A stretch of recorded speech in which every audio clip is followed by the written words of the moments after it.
പ്രിയമുള്ള എൻ്റെ വിദ്യാർത്ഥിനികളെ എല്ലാവരെയും ഞാൻ ഓൾ കേരള ഡിസ്റ്റൻസ് എഡ്യൂക്കേഷൻ എന്ന് പറയുന്ന നമ്മുടെ സ്ഥാപനത്തിലേക്കുള്ള ഓൺലൈൻ വീഡിയോയിലേക്ക് സ്വാഗതം ചെയ്യുകയാണ്.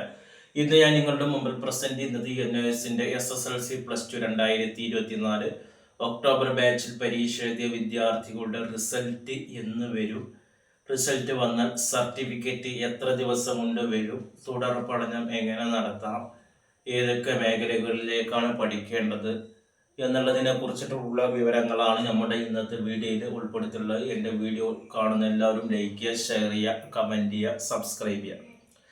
സാധാരണ വർഷങ്ങളായിട്ടുള്ള അനുഭവങ്ങൾ വെച്ച് നോക്കുമ്പോൾ എക്സാം കഴിഞ്ഞ് 45 ദിവസം കഴിഞ്ഞിട്ടാണ് നമ്മുടെ റിസൾട്ട് പബ്ലിഷ് ചെയ്യാറുള്ളത്. പക്ഷെ ഈ വർഷം നമ്മുടെ എക്സാം തുടങ്ങാനും കഴിയാനും, തിയറി എക്സാം തുടങ്ങാനും അത് അവസാനിക്കാനും ലേറ്റ് ആയിട്ടുണ്ട്.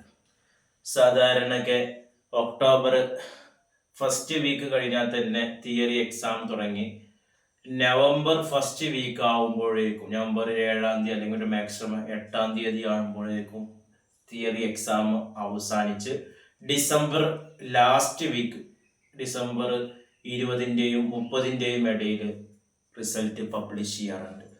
പക്ഷെ ഈ വർഷം നമ്മുടെ എക്സാം അവസാനിക്കുന്നത് നവംബർ 29-നാണ്. കഴിഞ്ഞ വർഷത്തേക്കാൾ 20ഓളം ദിവസം, 21-22 ദിവസത്തോളം സമയം ലേറ്റ് ആയിട്ടാണ് എക്സാം കഴിയുന്നത്. അതുകൊണ്ട് തന്നെ ഡിസംബർ ലാസ്റ്റ് വീക്കിൽ 45 ദിവസം എന്തായാലും തികയില്ല. ഡിസംബർ ലാസ്റ്റ് വീക്ക് ആകുമ്പോൾ ഏകദേശം 30 ദിവസത്തോളം ആകുള്ളൂ, 30 ദിവസത്തിന്റെ അടുത്താകുള്ളൂ.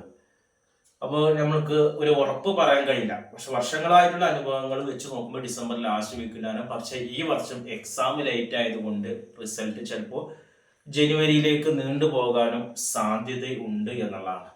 ഓക്കെ, എന്തായാലും റിസൾട്ട് വന്നു കഴിഞ്ഞാൽ ആ വിഷയങ്ങൾ നമ്മൾ വീഡിയോയിൽ നിങ്ങളെ അറിയിക്കുന്നതാണ്. റിസൾട്ട് വന്നു കഴിഞ്ഞാൽ വിദ്യാർത്ഥിക്ക് തന്നെ സ്വന്തം എൻറോൾ നമ്പർ വെച്ച് റിസൾട്ട് സൈറ്റിൽ നിന്ന് എടുക്കാം.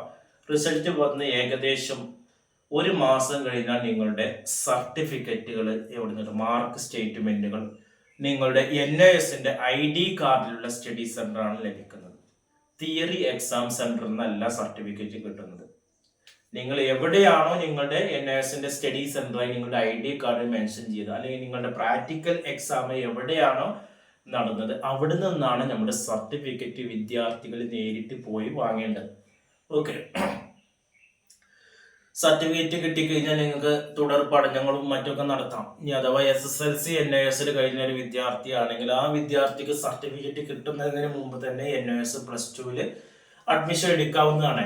നെറ്റിൽ നിന്നുള്ള കോപ്പി ഉപയോഗിച്ചിട്ട് അഡ്മിഷൻ എടുക്കാവുന്നതാണ്. പിന്നെ നമ്മൾ എന്ത് ചെയ്താൽ മതി, കുറച്ച് സർട്ടിഫിക്കറ്റ് കിട്ടിയിട്ട് റീ അപ്ലോഡ് ചെയ്യാവുന്നതാണ്. ഓക്കെ, സർട്ടിഫിക്കറ്റ് കിട്ടിക്കഴിഞ്ഞാൽ ഏകദേശം ഒരു ജൂലൈ മാസമൊക്കെ ആകുമ്പോഴേക്കും നിങ്ങൾക്ക് സർട്ടിഫിക്കറ്റ് കിട്ടും. പിന്നെ നമുക്ക് ജനുവരി മാസം അല്ലെങ്കിൽ ഫെബ്രുവരി മാസമൊക്കെ ആകുമ്പോഴേക്കും സർട്ടിഫിക്കറ്റ് നിങ്ങളുടെ കയ്യിലെത്തും. അപ്പോൾ നിങ്ങൾക്ക് IGNOU university, Indira Gandhi national open university പോലുള്ള വേൾഡിൽ അംഗീകരിച്ച യൂണിവേഴ്സിറ്റിയിൽ നിന്നൊക്കെ നിങ്ങൾക്ക് എന്ത് ചെയ്യാം, ഡിഗ്രി അഡ്മിഷനൊക്കെ നേടാവുന്നതാണ്. NIS പഠിച്ച ഒരു വിദ്യാർത്ഥികൾ കേരള ബോർഡ് +2 പഠിച്ച പോലെ തന്നെ തുടർന്നിട്ടുള്ള എല്ലാ കോഴ്സുകളും പഠിക്കാവുന്നതാണ്. +2 കഴിഞ്ഞ ഒരാൾക്ക് ഇനി വേണമെങ്കിൽ TTC മേഖലകളിലേക്കോ ഡിഗ്രിയിലേക്കോ വേറെ എന്തെങ്കിലും ടെക്നിക്കൽ ITI അല്ലെങ്കിൽ പോളിടെക്നിക് മേഖലകളിലേക്കൊക്കെ എന്ത് ചെയ്യാം, തിരിയാവുന്നതാണ്.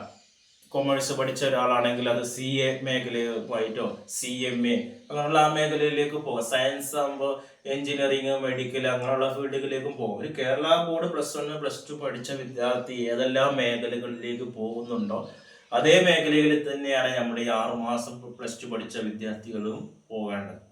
ഓക്കെ, അതേപോലെ തന്നെ PSC അംഗീകരിച്ച വിഷയങ്ങളാണ് നിങ്ങൾക്ക് PSC എഴുതാവുന്നതാണ്. 5 വിഷയമാണ് നിങ്ങൾ പാസ്സാവേണ്ടത്. പലരും കറക്റ്റ് 5 വിഷയം രജിസ്റ്റർ ചെയ്തവരുണ്ട്, 6 വിഷയം രജിസ്റ്റർ ചെയ്തവരുണ്ട്, 5 കമ്പൽസറി ആണ്. അതിൽ നമ്മൾ ഇംഗ്ലീഷ് മസ്റ്റായിട്ട് പാസ്. ഇംഗ്ലീഷ് ഉണ്ടെങ്കിലാണ് സർട്ടിഫിക്കറ്റിന് വാല്യൂ ഉണ്ടാവുക.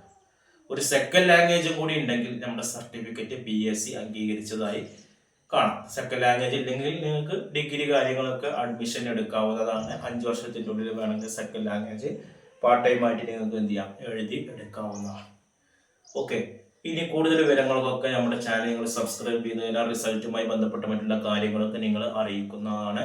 അതേപോലെ തന്നെ നിങ്ങളുടെ കെയർ ഓഫിലൊക്കെ ഇനി ആരെങ്കിലും അഡ്മിഷൻ +2 ആയിക്കോട്ടെ, ഡിഗ്രി ആയിക്കോട്ടെ, SSLC ആയിക്കോട്ടെ അഡ്മിഷൻ എടുക്കാൻ താല്പര്യമുള്ള ആളുകൾ നമ്മുടെ വാട്സപ്പ് നമ്പറുമായിട്ട് നിങ്ങൾക്ക് കോൺടാക്ട് ചെയ്യാൻ പറയാം. വളരെ കുറഞ്ഞ ഫീസിൽ ഇന്ത്യയിലെ മുഴുവൻ സ്റ്റേറ്റുകളിൽ നമ്മൾ ഓൺലൈൻ ക്ലാസ്സോട് കൂടിയിട്ടാണ് നൽകുന്നത്. അഡ്മിഷൻ എടുക്കുന്ന എല്ലാവർക്കും ഫ്രീ ആയിട്ടുള്ള ടെക്സ്റ്റ് ബുക്കുകൾ, ഗൈഡുകൾ, അസൈൻമെൻറ്റുകൾ, പ്രാക്ടിക്കൽ കൂടെ എല്ലാം നൽകുന്നുണ്ട്. പിന്നെ ഇപ്പോൾ നമ്മൾ ഓൺലൈനായിട്ട് വീട്ടിൽ നിന്ന് മൊബൈലിൽ പരീക്ഷ എഴുതുന്ന ഒരു സംവിധാനമുണ്ട്. ഷുവർ പാസ്സാണ്. ബോസ് എഡ്യൂക്കേഷൻ്റെ SLC +2 നൽകുന്നുണ്ട്. അതുപോലെ ഇഗ്നോ ശ്രീനാരായണ ഗുരു യൂണിവേഴ്സിറ്റിയുടെ ഡിഗ്രി PG അഡ്മിഷൻ നൽകുന്നുണ്ട്. കൂടുതൽ വിവരങ്ങൾക്ക് അഡ്മിഷനും കോൺടാക്ട് ചെയ്യുക. എൻ്റെ വാട്സപ്പ് നമ്പർ നമ്മുടെ ചാനലിൻ്റെ ഡിസ്ക്രിപ്ഷൻ ബോക്സിലുണ്ട്. അത് നിങ്ങൾ കോൺടാക്ട് ചെയ്യുക. 9037114679. Okay, thank you.